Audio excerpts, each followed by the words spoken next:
साथ ज्योति सिंह। आप देख रहे हैं हमारा खास कार्यक्रम आशियाना। अपना घर या फ्लैट खरीदते वक्त आप कई छोटी छोटी बातों का ख्याल रखते हैं, फर्श की टाइल्स से लेकर दीवारों के रंग तक।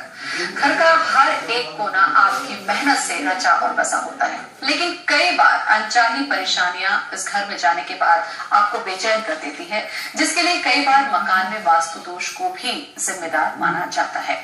और आज हम आशियाना में आपको बताएंगे कि मकान को लेते वक्त वास्तु का ध्यान क्यों रखा जाना चाहिए और ये कितना महत्वपूर्ण हो सकता है। लेकिन उससे पहले देख लेते हैं ये छोटी सी रिपोर्ट। दुनिया में अगर कहीं सुकून मिलता है तो यकीनन आपका घर ही है, जहाँ एक एक कोना आपके प्यार और समर्पण को दिखाता है। लेकिन कई बार सुकून और चैन की ये जगह मन को बेचैन कर देती है और इसी वजह से होता है वास्तु दोष।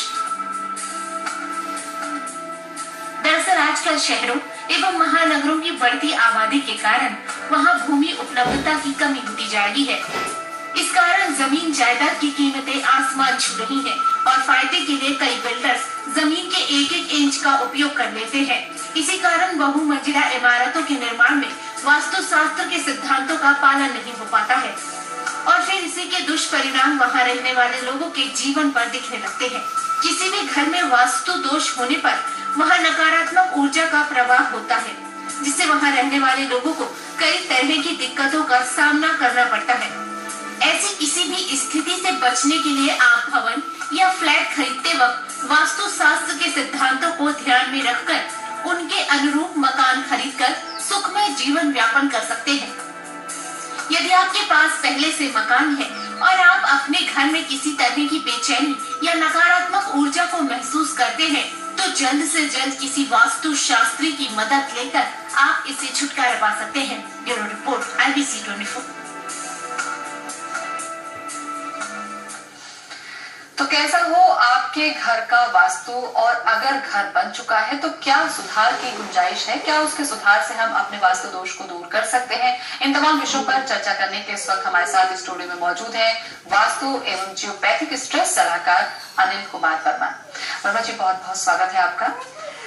आपको बता दें कि वर्मा जी पेशे से चार्टर्ड इंजीनियर होने के साथ साथ प्रॉपर्टी वैल्यूअर और वाटर डाउजर भी हैं। इन्होंने भारत के कई हिस्सों के अलावा विदेशों में भी अपनी तमाम सेवाएं दी हैं और सालों तक हैदराबाद में रहने के बाद अब ये छत्तीसगढ़ के भिलाई में रह रहे हैं। श्री वर्मा वास्तु का अध्ययन आधुनिक वैज्ञानिक यंत्रों की सहायता से करते हैं, जिसे आज हम आपको भी दिखाएंगे।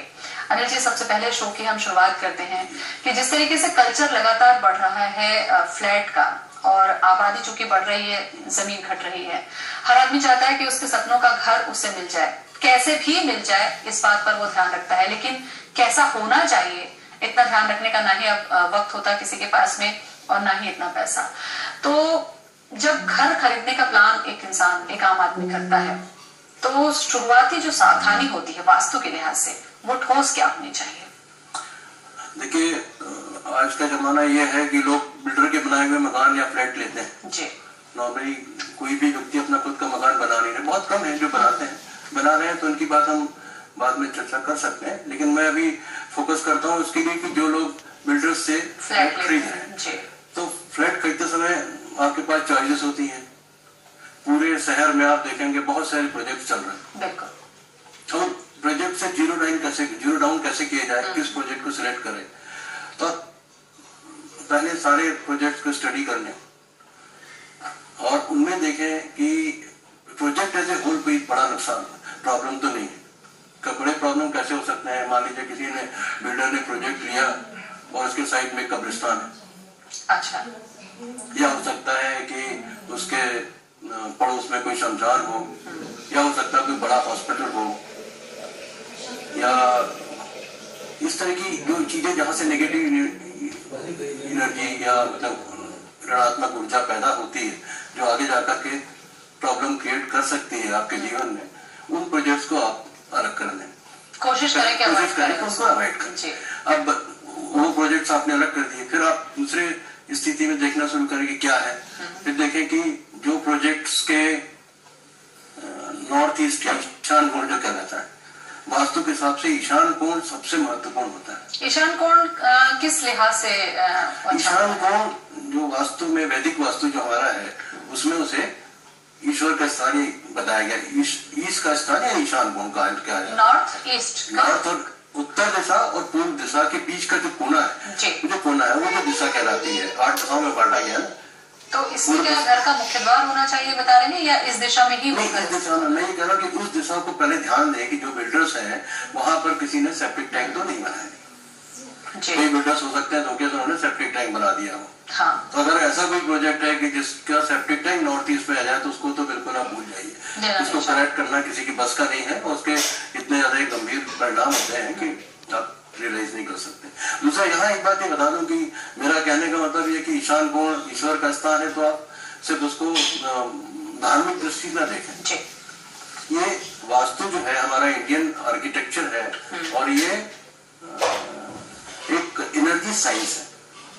कोई भी पॉजिटिव और नेगेटिव एनर्जीज जो है, जैसे कि लोग बोले कौन सी एनर्जी आपको ब्राइट करती है, तो आप अगर अपने घर में रह रहे हैं तो आपके ऊपर सूर्य की प्रकाश तो आते ही, तो सूर्य का प्रकाश लिमिटेड नहीं है, सब एक लाइट में, उसका जब स्पेक्ट्रम में डिवाइड करेंगे तो देखेंगे इंफ्रारेड से लेके अल्ट्रावायलेट तक रेज में सब जो इंद्रधनुष है सब तरंगी, उसके अलावा एंड में इंफ्रारेड और अल्ट्रावायलेट रेज मिलती है आपको। अल्ट्रावायलेट में भी अगर आप अंदर गहराई में जाके देखेंगे तो अल्ट्रावायलेट ए, अल्ट्रावायलेट बी और अल्ट्रावायलेट सी, ये 3 तरह की किरणें आपके ऊपर आती हैं।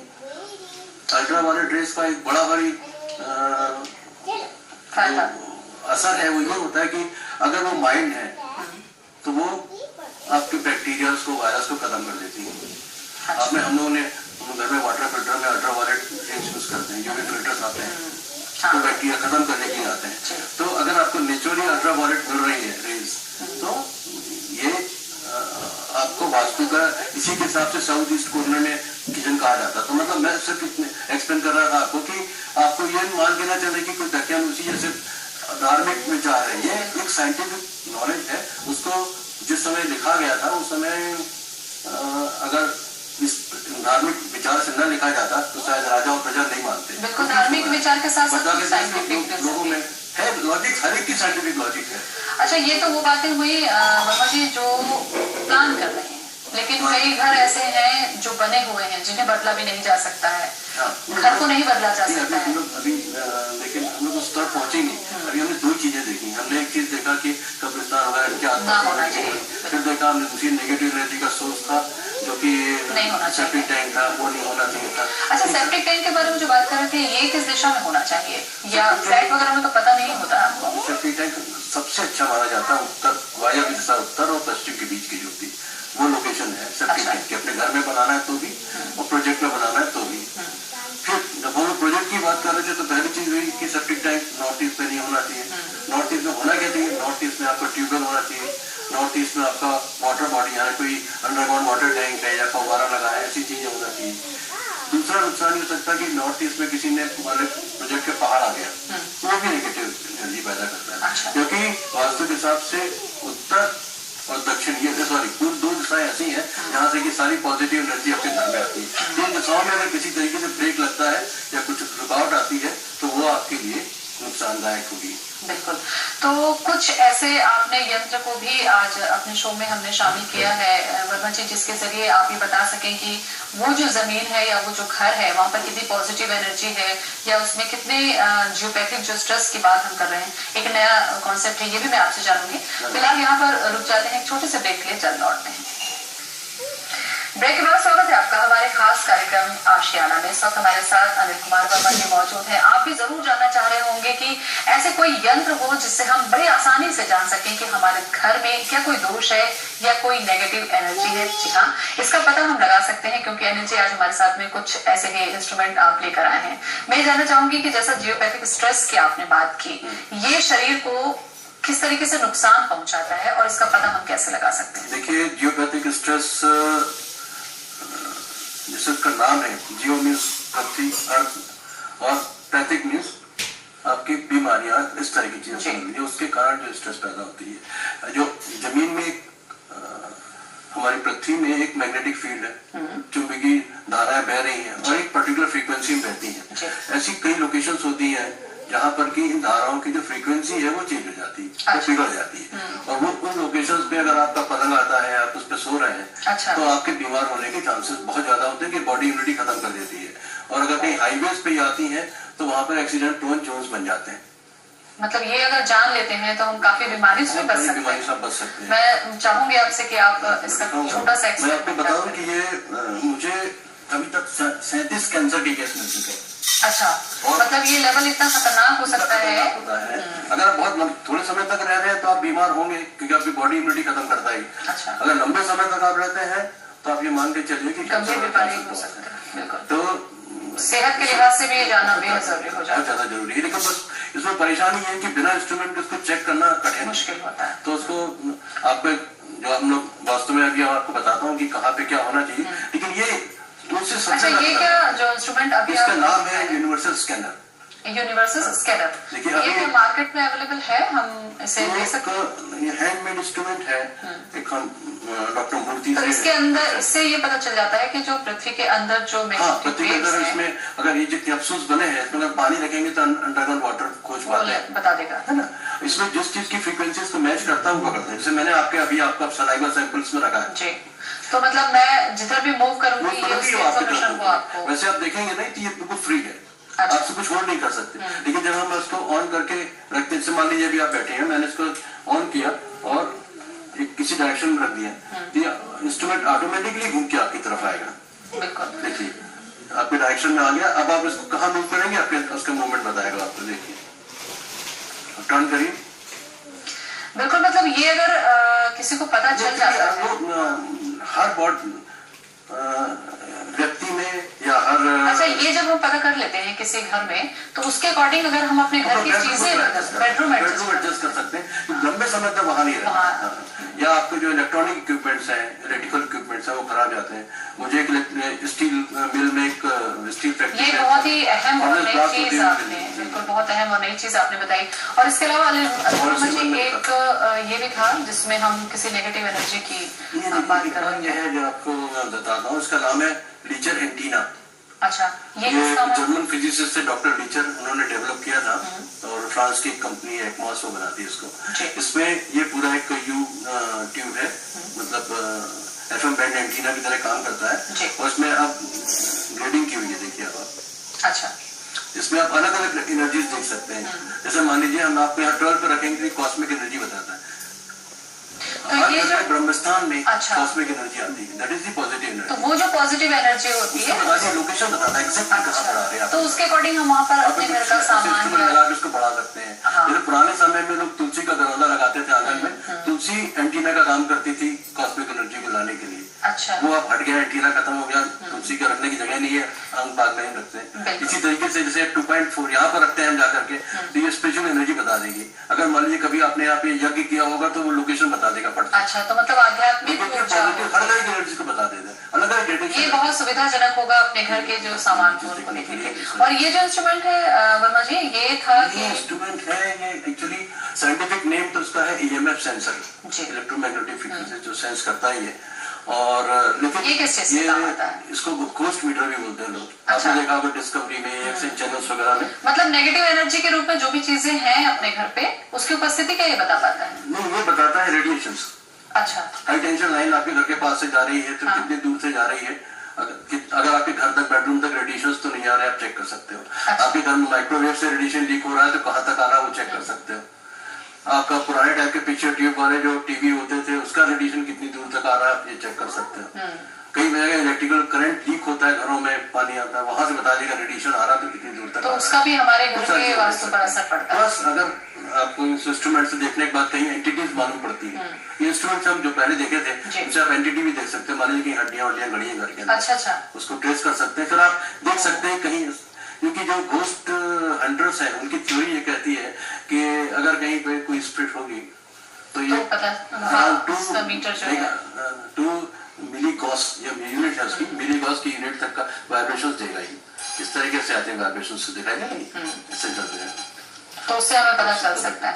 और ये जो एक इंस्ट्रूमेंट है जो सभी यूज करते हैं, कंपास है, मैं ये बताना चाह रहा था कि दिशा कैसे देखते हैं। दिशा देखते हैं, जैसे ये जो रेड कलर की पिन है, मतलब आप कहीं भी घर पे आप रहे हैं उस समय आपको ये सही दिशा बता देगा कि ये पूर्व है या पश्चिम है। ये जो रेड वाली जो नीडल दिख रही है हमेशा उत्तर दिखाएगी। तो उसके अकॉर्डिंग आप अपने घर का आप घुमा लीजिए इसको। अब यहाँ मान लीजिए उत्तर लिखा हुआ है, अब यहाँ उत्तर कर दिया आपने, तो अब आपको बाकी दिशाएं मालूम हो गई। ठीक है, उसके अकॉर्डिंग आप अपने घर की जो तमाम चीजें हैं वो फिर आप इससे थोड़ा इसको कैमरे के साइड थोड़ा सा उठा पाएंगे आप, ऊंचा करिए जरा सा ऊपर। हाँ दिख रहा है? देखिए इसमें एक बना हुआ है मीटर जैसा है, इससे हम दिशा की जो जानकारी है वो सही ले सकते हैं और इसी के आधार पर हम अपने घर का वास्तु भी सुधार सकते हैं। तो तमाम ऐसे यंत्र आज मौजूद हैं जिसके जरिए हम एक अच्छे वास्तु को पता लगाकर उसके अकॉर्डिंग ही हम अपने घर के तमाम वास्तु दोषों को दूर कर सकते हैं। क्या कुछ पहचान ऐसी होती है जिसके जरिए हम पहचान सके कि ये घर हमारे लिए माफिक है या नहीं, ये भी हम जानेंगे। फिलहाल वक्त हो चुका छोटे से ब्रेक का। आपका हमारे खास कार्यक्रम आशियाना में आप अगर अपना आशियाना चाहते हैं कि बिल्कुल वास्तु दोष से मुक्त हो, तो तमाम जो यंत्र वर्मा जी ने बताए उनके इस्तेमाल से भी हम जान सकते हैं। लेकिन अगर ये यंत्र नहीं हो और एक सामान्य सी जानकारी हमें चाहिए होती है कि हमारा घर सही ढंग से कैसे हो, ये भी हम जानते हैं। वर्मा जी, एक आम जो दर्शक इस वक्त हमारा कार्यक्रम देख रहा है वो शायद इसे ना समझ पाए या इस्तेमाल ना कर पाए, तो इतनी मोटी मोटी जानकारी कि किचन जो है उसमें खाना बनाते समय क्या दिशा होनी चाहिए, पानी कैसे होना चाहिए, बेड अगर वो रख रहा है तो बिना स्ट्रेस के उसकी दिशा क्या हो, और जो उसका लिविंग रूम है जहां पर वो टीवी या सोफा वगैरह रखता है, वो ठोस यही चीजें होती हैं दिशा के लिए। मोटा मोटा हिसाब मैं आपको बता देता हूँ कि घर में सबसे पहले ध्यान दीजिए आपके घर के नॉर्थ ईस्ट कोने की क्या स्थिति है। नॉर्थ ईस्ट यानी ईशान कोण, उत्तर और पूर्व के बीच, पूर्व के बीच का जो कोना है वहाँ टॉयलेट नहीं होना चाहिए। उत्तर और पूर्व में टॉयलेट नहीं होना चाहिए।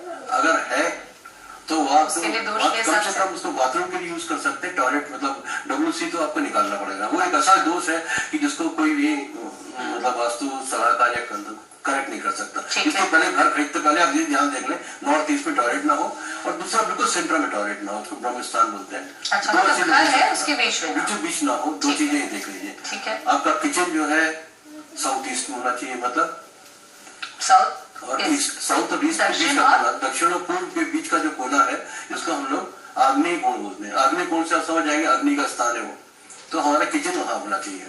अगर नहीं है बाय द वे तो दूसरा स्थान फिर कहाँ मिलेगा आपको, उत्तर पश्चिम में। उत्तर पश्चिम में हो सकता है। फिर आपका जो पलंग है, घर का जो मुखिया है, उसका बेडरूम हमेशा उत्तर पश्चिम सॉरी दक्षिण पश्चिम में होना चाहिए। अच्छा, साउथ वेस्ट में होना चाहिए, उससे जीवन में स्टेबिलिटी आती है। अगर आपके यहाँ कोई मैरिजेबल डॉटर है जिसकी मैरिज होना है, नहीं हुई है अभी, तो उसको हमेशा उत्तर पश्चिम का ही बेडरूम देना चाहिए। उत्तर पश्चिम वायव्य कोण होता है, वायु का स्थान होता है। जैसे वायु बहती है वैसे ही फुर्ती से तेजी के साथ में बच्ची की शादी होती है, जल्दी शादी होती है। इसलिए हम लोग कहते हैं वहीं पर हम अपने गेस्ट रूम बनाने के लिए भी कहते हैं। गेस्ट रूम रखने से ये होता है कि गेस्ट आपके घर बहुत दिन तक रुकेगा नहीं। अगर साउथ वेस्ट में बनाएंगे तो गेस्ट आपके घर में रुका रहेगा। ये थोड़ा लॉजिकल बातें हैं। और किचन में जब कोई महिला खाना बनाती है तो उसको फेसिंग हमेशा ईस्ट की तरफ होना चाहिए। साउथ ईस्ट में जैसे मैंने आपको कहा वाले ड्रेस सुबह आती है तो आपका बैक्टीरिया से मुक्त हो जाएगा, आपका खाना, आपके घर के लोग स्वस्थ रहेंगे। ये हो गया। दूसरा सिरहाना आपका हमेशा दक्षिण की ओर होना चाहिए। सबसे अच्छा दक्षिण की ओर होना चाहिए या फिर पूर्व की ओर। दक्षिण इसलिए कि आप जो अर्थ का मैग्नेटिक फील्ड है उसमें वो आपको हेल्प करता है। हमारा जो सिर है वो अपना नेगेटिव पोल है, नॉर्थ पोल है, और अर्थ का साउथ पोल जब उसको अटैक करता है तो सिर में हमारा ब्लड का सर्कुलेशन बढ़ जाता है रात को सोते समय। तो ये जो सामान्य लेकिन काफी अहम जानकारी आपने दी वर्मा जी, निश्चित रूप से जो दर्शक इस वक्त हमारा कार्यक्रम देख रहे होंगे उन्हें वास्तु के लिहाज से काफी जानकारी इस वक्त उन्हें मिल गई होगी। तमाम जानकारी के लिए आपका बहुत बहुत धन्यवाद। तो आशियाना में एक नए टॉपिक के साथ हम फिर हाजिर होंगे। देखते रहे IBC 24। मुझे दें इजाजत, नमस्कार।